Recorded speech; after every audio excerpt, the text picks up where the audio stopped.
তো গাইস দেখো, এটা হচ্ছে আমাদের মাঠ। দেখো কালকের ঝড়ে, কালকে মন্থা ঝড়ে, দেখো মন্থা ঝড়ে কী অবস্থা হয়েছে। দেখো কালকে মন্থা ঝড় হয়েছিল না, দেখো মন্থা ঝড়ের অবস্থা দেখো, যে পুরো পাকা ধান আর কিছুদিন পর কাটা হবে। দেখো পুরো ধানগুলো দেখো পড়ে গেছে। দেখো এখানে সে পাশটা হালকা পড়েছে। পুরো পাকা ধানের সিজন, পুরো যে কাটা হবে, ধানটা কেটে উঠবে পুরো সেই মুখে দেখো ঝড়টা করে দেখো চাষিদের পুরো ক্ষতি করে দিয়েছে। তো দেখো জাস্ট বিকালের ভিউজটা দেখো, জাস্ট মাঠের দেখো।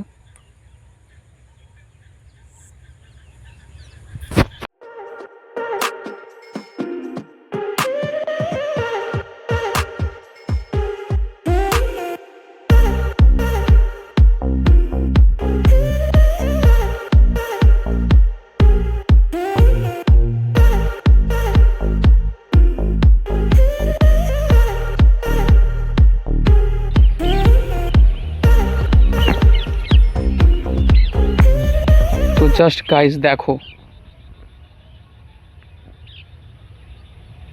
দেখে দেখে দেখো গাইস, দেখে মনে হচ্ছে কে যেন এই পাশ দিকে মাড়ি দিয়ে চলে গেছে। দেখো এই পাশটা পুরো এদিকে, এই পাশ হয়ে এই পাশ। দেখো এই ধানগুলো না কিছু হয়নি এখনো, এই ধানটা আর এই ধানগুলো অতটা কিছু হয়নি, সে পাশে একটু হয়েছে।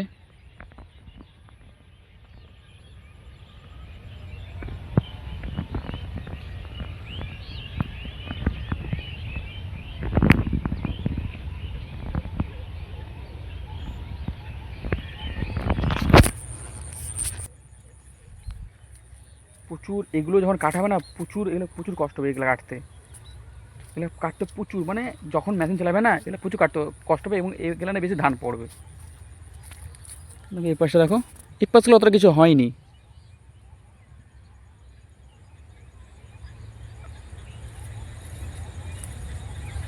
তো গাইস দেখো, দেখতে হচ্ছে দেখো সবগুলো না, দেখো গাইস সবগুলো না দেখো, ধান ধান অলরেডি শীষ চলে এসেছে। দেখো ধান অলরেডি শীষ চলে এসেছে দেখো। আর তোমাদের দেখাচ্ছে একটা জিনিস, হ্যাঁ দেখো এই জন্য এখনও দেখো ধানের শীষ আসেনি। তো প্রায় সবগুলো চলে এসেছে দেখো, এটাই খালি আসেনি। তো গাইস যে ভয়টা করছিলাম, তো তো গাইস দেখো এটা এটা আমাদের জমিন, যে দেখো গাইস এটা আমাদের জমিন। তো যে ভয়টা করছিলাম, হ্যাঁ থ্যাংক গড সেইটা হয়নি, কারণ এগুলো এখনও পড়ে যায়নি।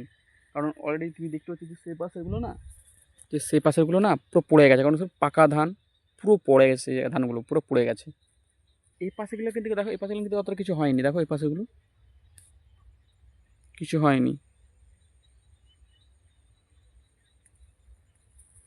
তো চলো পাশে আমাদের জমিন আছে একটা, চলো ওটা দেখে আসি। তো গাইস যারা মাঠে যাও ধান টান দেখতে, তারা অবশ্যই সঙ্গে ডাং নিয়ে যেও, কারণ এখন না প্রচুর পড়া সাপের উৎপাত হচ্ছে।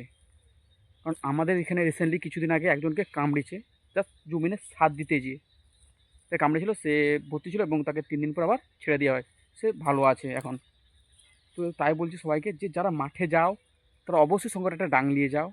সাপের গায়ে হাত তো, এখন না পাকা ধান, তো ধানের গোড়াতে জ্বর নেই এখন, কারণ এখন সাপের প্রচুর উৎপাত।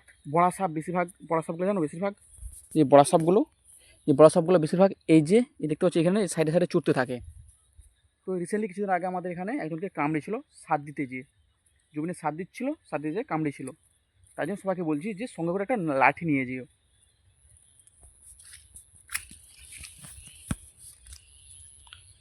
তো গাইস এখানে অতটা কিছু হয়নি এপাশের,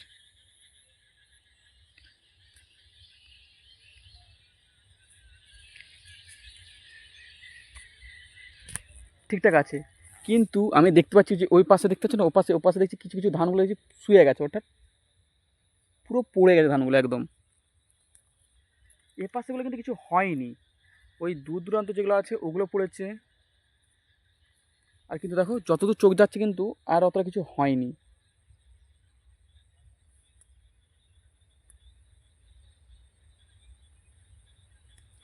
তো এই দেখো যে আমাদের পিছনে একটা জমি দেখো, ওই জমিটা জাস্ট পড়ে গেছে, যে ওই জমিটা, যে ওই এই থেকে ওই জমিটা দেখো পড়ে গেছে ধানগুলো। কারণ যেগুলো পড়ে যাচ্ছে কারণ কি জানো, যেগুলো একদম পেকে গেছে না ধানগুলো, সেই ধানগুলো পুরো পড়ে যাচ্ছে। একদম পাকা ধানের মুহূর্তে মানে একদম ধানগুলো পেকে গেছে একদম কাটার, প্রায় বলতে গেলে প্রায় কাটার একদম মুখে সে ধানগুলো দেখো পড়ে গেছে একদম। মেঘটা আবার ধরছে দেখো, এই পাশে দেখো মেঘটা পুরো সাপা।